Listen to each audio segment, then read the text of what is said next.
It's the only mountain coaster on the West Coast. Made of steel and hugging into the natural curves of the mountains, this ride is completely controlled by you. So you can take a scenic cruise or go up to 30 miles per hour. It's a mile long, so it's a 7 to 9 minute ride. You get to really kick back and relax on the way up, and then you can go full throttle on the way down and have a thrilling experience if you want.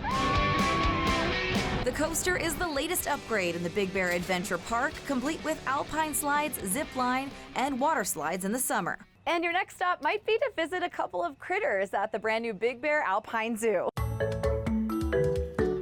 From the raccoons, bears, hawks, and even wolves, this is not your average zoo, but more a sanctuary for local species found injured, orphaned, or rescued from the mountain communities. You get to see wildlife that you would normally see out in the woods where it's scary and where you want to leave them alone, but you get an up close look at them and see what they're like and learn from them. And then the goal of this experience is to teach people how to treat animals in the wild so they stay in the wild.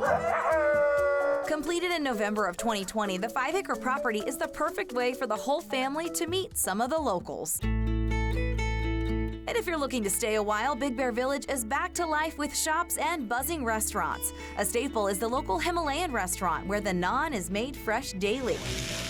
And if you're looking to rest your head after a long day of adventure, the lodge at Big Bear Lake has suites fit for every mountain enthusiast. I'm Heather Lake in Big Bear for Destination California.